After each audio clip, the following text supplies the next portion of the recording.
एवं समस्त गुरु परंपरा सपार्श्व श्रील प्रभुपाद, सपार्श्व सच्चिदानंद गौरहरि, सपरिकर श्री राधा माधव जी के चरणों में प्रणाम करते हुए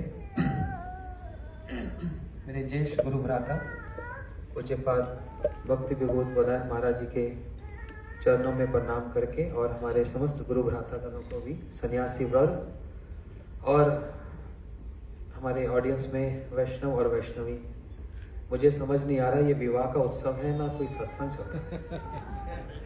एक साधु का दर्शन इतना दुर्लभ, और यहाँ देखो ऐसी हरि कथा चल रही है और इतने सारे सन्यासियों का दर्शन एक स्थान पर।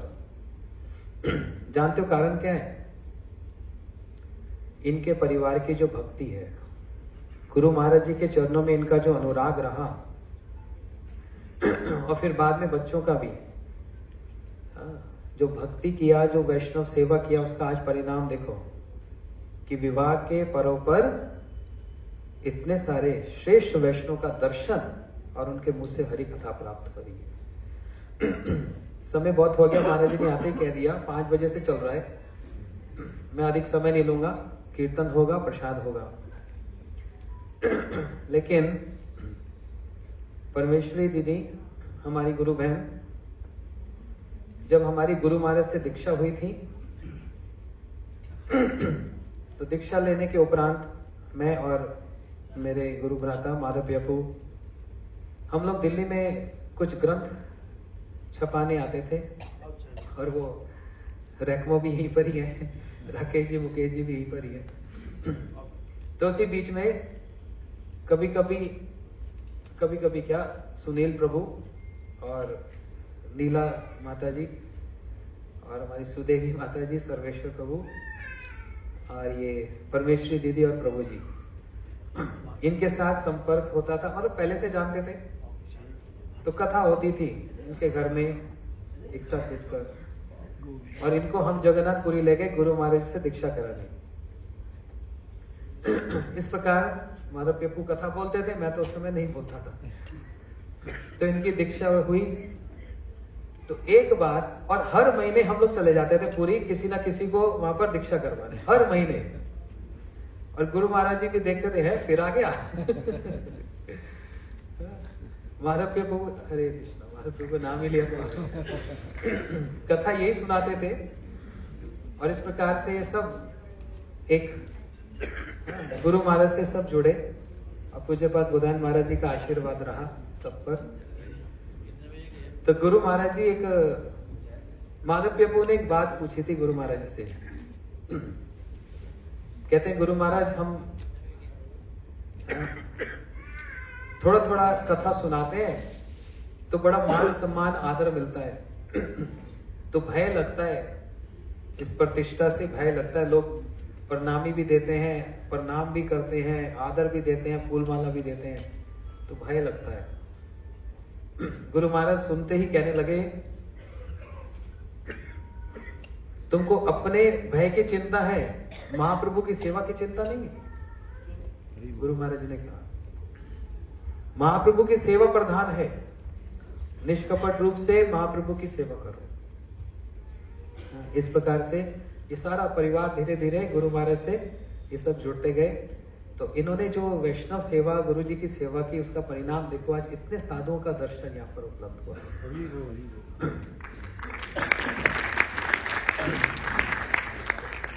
ये वैष्णव सेवा के अतिरिक्त हो नहीं सकता, ये गुरु सेवा के अतिरिक्त ऐसे हो नहीं सकता। जहां तक विवाह के संबंध में सभी महाराज लोगों ने भागवत जी के चरित्र के द्वारा, गीता के श्लोकों के द्वारा इस पर्व को उन्होंने मंगलमय बनाया। मैं बस 2 मिनट ही ले रहा हूं। महाराज जी तो उधर तो घड़ी दिखाते थे, मेरे को तो यहाँ रोक ही देंगे। श्री कृष्ण का विवाह हुआ रुक्मिणी जी के साथ, लेकिन श्री कृष्ण के लीलाओं को अनुकरण करना उचित नहीं, वे लीला पुरुषोत्तम हैं। भागवत जी में परीक्षित जी ने सुखदेव गोस्वामी जी से प्रश्न किया, भगवान होते हुए भी राक्षस विधि से विवाह क्यों किया? अपने लिए नहीं पूछ रहे, हमारे लिए पूछ रहे हैं। राक्षस विधि से विवाह मतलब अपहरण करके ले जाना। रुक्मिणी जी का अपहरण किया। तो 8 प्रकार के श्रीमद् भक्ति विज्ञान भारती गोसाई महाराज जी बतलाते थे 8 प्रकार के विवाह होते हैं। तो उसमें राक्षस विधि का विवाह क्या, अपहरण करके ले जाना। लेकिन जो सदव्यवहार युक्त और जो बोनाफाइड वे हैं, पुरोहित को साक्षी देकर, अग्नि को साक्षी देकर और सारे समाज को साक्षी देकर विवाह करना। परंतु अपहरण के पश्चात फिर द्वारका में रुक्मिणी कृष्ण का विवाह भी हुआ, जिस प्रकार विधिवत विवाह हुआ। परंतु श्री कृष्ण तो लीला पुरुषोत्तम, उनका अनुकरण तो हमारे गुरुवर्गों ने निषेध किया। बोलते यदि अनुकरण करना ही है तो फिर राम जी का करना चाहिए, मर्यादा पुरुषोत्तम श्री राम। तो विवाह का पर्व श्री राम जी के विवाह की गाथा के द्वारा ही परम पवित्रता को प्राप्त हो जाएगा, परम मंगलमय, मंगल भवन अमंगल हारी। जहां पर जनक महाराज की सभा में बड़े बड़े योद्धा, बड़े बड़े राजा उपस्थित हैं और सब सीता जी के रूप को देखकर उनसे विवाह करने की लालसा रख रहे हैं। वहां पर सभी अभिमान युक्त होकर विराजमान, लेकिन अभिमान के द्वारा उस शिव धनुष को हिला भी नहीं पाए।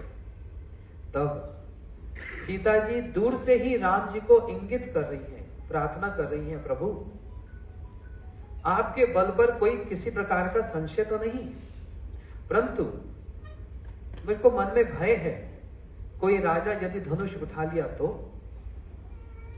आप क्यों नहीं आते। राम जी ने भी नेत्रों में ही इंगित प्रदान करते हुए उत्तर दे दिया कि सीता, इस समय मैं गुरु जी के अधीन हूं, विश्वामित्र जी मेरे निकट बैठे हैं, जब तक गुरु जी का आदेश नहीं होगा ये कार्य मैं नहीं कर पाऊंगा, मैं अभी स्वतंत्र नहीं हूं। और उसी समय बहुत विस्तार है, लेकिन विश्वामित्र जी ने जो राम जी को आदेश दिया, राम जी पूर्ण मर्यादा को धारण करते हुए, जनक जी को प्रणाम करते हुए, सभा में उपस्थित समस्त ऋषियों को प्रणाम करते हुए और फिर समस्त राजाओं को उन्होंने स्वागत किया, शिव धनुष की परिक्रमा की, प्रणाम किया और फिर मर्यादा पुरुषोत्तम है तो स्वतंत्र ईश्वर, उन्होंने वह शिव धनुष उठाया और इसको तोड़कर उसकी प्रकंचना चढ़ाकर उसको जो भंग किया, उसको भंग किया मतलब समस्त राजाओं के अभिमान को भंग किया और सीता जी को स्वयंवर में जीत लिया। सीता जी की, उनकी माता सीता जी को लेकर सखियों के साथ राम जी को वरमाला पहनाने आई हैं। वहां पर वर्णन आया, चरणों की गति कुछ और मन की गति कुछ और। लज्जा रही हैं, धीरे धीरे चरणों के द्वारा श्री राम जी के निकट उपस्थित हो रही है, लेकिन मन तो श्री राम जी की ओर भागा जा रहा है। और जैसे राम जी के निकट पहुंचे,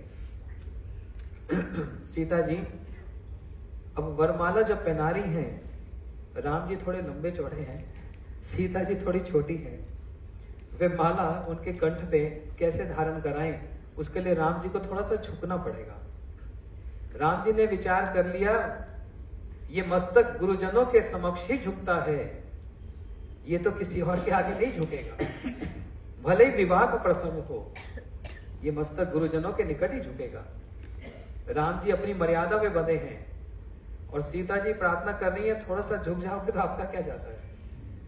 लेकिन इस स्थिति को सामंजस्य करने के लिए फिर लक्ष्मण जी, जो श्री कृष्ण के साथ श्री बलदेव जी हैं, अपनी करे कृष्ण लीला सहाय, सृष्टि लीला कोरी धरे चारकाए।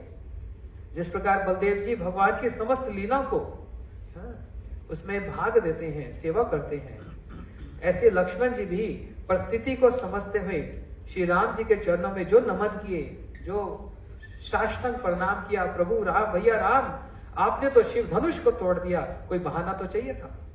जो प्रणाम किया, राम जी झुके लक्ष्मण जी को उठाने के लिए, अरे लक्ष्मण ये क्या करते हो। तो जैसे झुके, सीता जी ने अवसर पाकर श्री राम जी के कंठ में वह वरमाला डाली। बोलो सियावर रामचंद्र की। इस प्रकार से विवाह हुआ बहुत आगे की बात है, लेकिन मुख्य बात जब अयोध्या लौट कर आए, दीपावली मनाई गई, दीपों से स्वागत किया गया। राम लीला के जो टीकाकार बड़े सुंदर रूप से इसकी व्याख्या करते हैं कि एक रीति है ना मुंह दिखाई की, तीनों माता, कौशल्या माता, सुमित्रा माता और कैकेयी माता द्वार पर खड़े होकर सीता जी के स्वागत में खड़ी हैं। और जो रीति है कि बहू का मुख मुंह दिखाई के बिना नहीं चलता, तो कौशल्या माता सामने आई और कहने लगी, सीते सुन रखा है तुम बड़ी सुंदरी हो, लेकिन देखने से पहले कुछ तो देना पड़ेगा, उपहार देना पड़ेगा। तो मेरे पास और अधिक कुछ नहीं है देने को, एक ऐसा रत्न है जिसको मैंने आज तक बड़ा संभाल के रखा है, उस रत्न का सारा अधिकार मैं तुम्हारे हाथ में सौंपती हूँ। ये अयोध्या का सबसे मूल्यवान रत्न है। कौन है वो रत्न? श्री राम जी। ये राम को मैं तुम्हारे हाथों में सौंपती हूँ, इससे बढ़कर और क्या उपहार होगा। और कौशल्या माता ने सीता जी का मुख देखा और देखते ही आहा, इतनी सुंदर सीता, मेरे राम से भी ज्यादा सुंदरी हो तुम सीता। इस प्रकार घूंघट नीचे कर दिया और अब कैकेयी माता सामने आई, बोलती, सीता मैंने उपहार में पहले से ही तुम्हारे लिए कनक भवन बनाकर रखा है, सोने का महल, यही मैं उपहार में तुमको देती हूँ। और सीता जी का जब मुख का दर्शन किया तो कैकेयी माता मूर्छित होकर गिर पड़ी। इतनी सुंदरी मैंने आज तक कभी किसी को देखी नहीं। कौशल्या माता और सुमित्रा माता ने कैकेयी को संभाला। अब सुमित्रा माता की बारी आई, मैं क्या उपहार में दूं? तो सुमित्रा माता कहने लगी, राम को तो कौशल्या ने दे दिया और कैकेयी ने तो कनक भवन दे दिया, मेरे पास तो कुछ बचा नहीं। हाँ, मेरे पास भी एक रत्न है सीता, आज मैं तुमको वो अर्पण करती हूँ जो एक माता ही कर सकती है। मैंने अपना वात्सल्य भाव तुमको अर्पण किया। लक्ष्मण शत्रुघ्न मेरे पुत्र हैं, ये वात्सल्य भाव मैं तुमको अर्पण करती हूँ। आज से ये तुम्हारे पुत्र कहलाएंगे, तुम्हारी सेवा करेंगे। इस प्रकार तीनों माताओं ने सीता जी को उपहार दिया और कौशल्या माता अब कहने लगी, चलो भीतर चले। तो नियम क्या है? पहला चरण, अंदर जब भीतर में प्रवेश किया जाता है, कौशल्या माता ने कमल के पुष्प बिछा दिए जिस पर सीता जी चलेंगी अपने कक्ष तक, क्योंकि सुन रखा है सीता जी के चरण बड़े ही कोमल हैं। तो कमल के पुष्प बिछा दिए। कमल कितना कोमल होता है। सीता जी ने जैसे ही भीतर में प्रवेश किया, कमल के पुष्प पर चरणों को विराजमान किया तो उनके मुख से आ का शब्द निकला। कौशल्या माता घबरा गई, ये सीता जी आ क्यों कर रही है? फिर और चरण बढ़ाए, आ कर रही है। सखियों से पूछा, क्या बात है, क्या कष्ट है? सखियों ने सीता जी से पूछा, कह दें? तो सीता जी ने मुंह हिला दिया, नहीं कुछ नहीं कहना, कुछ नहीं कहना। लेकिन बार बार एक एक चरण आगे बढ़ते हैं तो उनको आघात होता है। तब कहीं जाकर सखियों ने, सीता जी की सखियों ने जो उनके साथ आई थी जनकपुर से, उन्होंने कह दिया, कौशल्या माता हमारी सीता जी के चरण इतने कोमल है कि कमल के ऊपर भी रखती है तो उनको आघात होता है। ये सुनकर कौशल्या माता एकदम आश्चर्यचकित हो गई। इतनी कोमल अंगी सीता जी, इतनी कोमल। उसी समय आदेश किया, सीता को चलने नहीं दिया जाएगा, इनको उठाकर ही इनके कक्ष तक और सारे महल का जो फर्श है उसको कमल से भी ज्यादा कोमल बना दिया जाए। इस प्रकार सीता राम जी का विवाह, जिसकी तुलना दी जाती है, ये सीता राम की जोड़ी है, ये सीता राम की जोड़ी है, वहां पर पूर्ण मर्यादा का प्रदर्शन है। सीता जी का राम जी के प्रति मर्यादा और श्री राम जी का सीता जी के प्रति मर्यादा। और मर्यादा पुरुषोत्तम राम की मर्यादा तो क्या, अपने भाई के प्रति मर्यादा, अपने पिता के प्रति मर्यादा, एक राजा के रूप में मर्यादा, और फिर अपनी पत्नी के प्रति एक पत्नी व्रत ये धारण किया। इस प्रकार सीता जी ने भी क्या आदर्श और कितनी मर्यादा का वहां पर प्रदर्शन किया। इसलिए हमारे गुरुजन कहते हैं, कृष्ण लीला का अनुकरण मत करो, करना है तो करना तो नहीं चाहिए, फिर भी एक आदर्श लेकर सीता राम जी के इस मर्यादा पूर्वक इस संबंध का हमको सब समय ध्यान रखना चाहिए। इसलिए पति पत्नी का संबंध उसी प्रकार से मर्यादा पूर्व यदि रहे तो फिर सर्वांग सुंदर रहेगा। गौर प्रेमानंदे हरि वांछा कल्पतरुभ्यश्च कृपा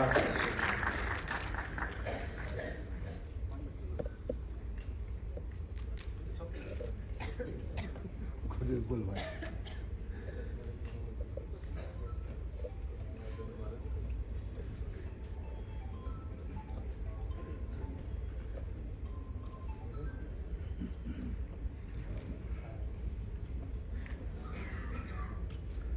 अज्ञानतिमिरान्धस्य ज्ञानाञ्जनशलाकया चक्षुरुन्मीलितं येन तस्मै श्रीगुरुवे नमः। वाञ्छाकल्पतरुभ्यश्च कृपासिन्धुभ्य एव च पतितानां पावनेभ्यो वैष्णवेभ्यो नमो नमः। श्री कृष्ण चैतन्य प्रभु नित्यानंद श्री अद्वैत गदाधर श्रीवासादि गौर भक्त वृंद। हरे कृष्णा कृष्णा कृष्णा हरे हरे, हरे राम राम राम हरे हरे। सर्वप्रथम मैं अपने परम आराध्य गुरुपाद पद्म नित्य लीला प्रविष्ट ओम विष्णुपाद अष्टोत्तर शत श्रीमद भक्ति प्रमोद पुरी गोस्वामी महाराज जी के अभय श्री चरण कमलों में अपना दंडवत प्रणाम ज्ञापन करता हूँ। तत्पश्चात अपने शिक्षा गुरुपाद पद्म नित्य लीला प्रविष्ट ओम विष्णुपाद अष्टोत्तर शत श्रीमद भक्ति वेदांत नारायण गोस्वामी महाराज एवं नित्य लीला प्रविष्ट श्रीमद भक्ति वेदांत भक्ति विज्ञान भारती गोस्वामी महाराज जी के अभय चरण कमलों में भी अपना दंडवत प्रणाम ज्ञापन करता हूँ।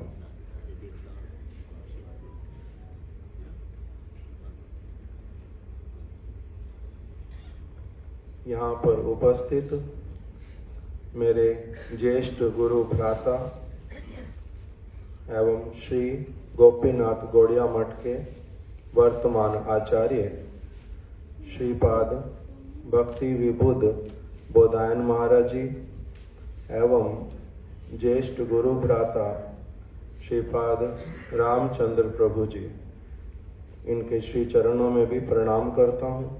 मंच पर उपस्थित समस्त त्रिदंडी पादगण, यहाँ पर उपस्थित समस्त वैष्णव मंडली, सभी को ही मेरा यथा योग्य दंडवत प्रणाम।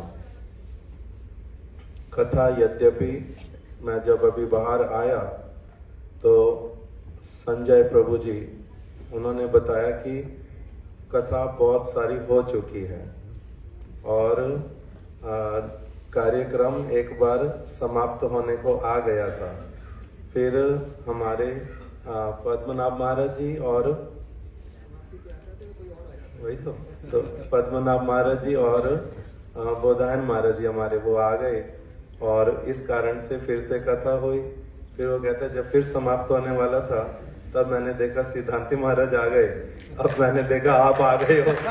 तो मेरे को ये पता है कि मैं बहुत देरी से आया हूँ, उसके लिए परमेश्वरी दीदी और अशोक प्रभु जी से मैं बहुत अधिक क्षमा प्रार्थी हूँ।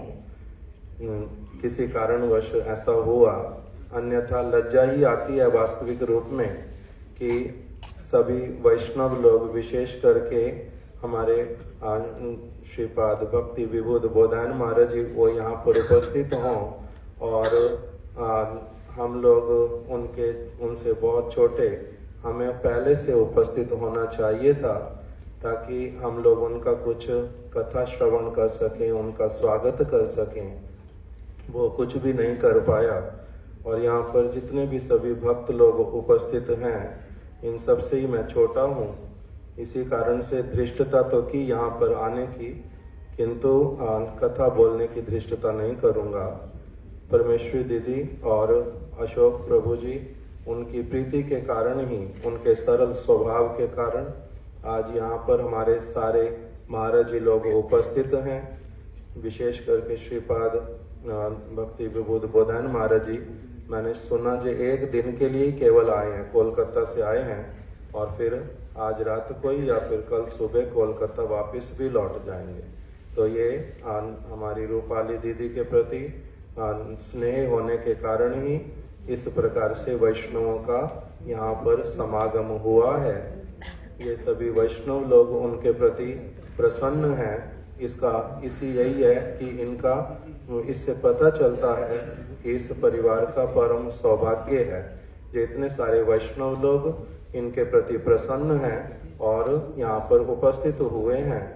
हमारे गुरुदेव की भाषा के अनुसार जो जिस कार्यक्रम, जिस उद्देश्य से यहाँ पर उपस्थित हुए हैं, उसमें उनका लौकिक पारलौकिक सब प्रकार का जो है रूपाली दीदी का जीवन इसी प्रकार से जैसे उनको इस घर में मिला, सब समय भगवान का भजन करने का सुयोग, कहीं कोई बाधा नहीं, घर में सभी सदस्य भगवान का भजन करने वाले, उसी प्रकार से ही उनका जो जिस किसी भी प्रकार से अब उनका विवाह का समय आया, दूसरे घर में चले जाएंगे, वहाँ पर भी उनका सब प्रकार से ऐसा ही भक्ति का सुयोग मिलता रहे और उनका लौकिक पारलौकिक सब प्रकार से मंगल हो।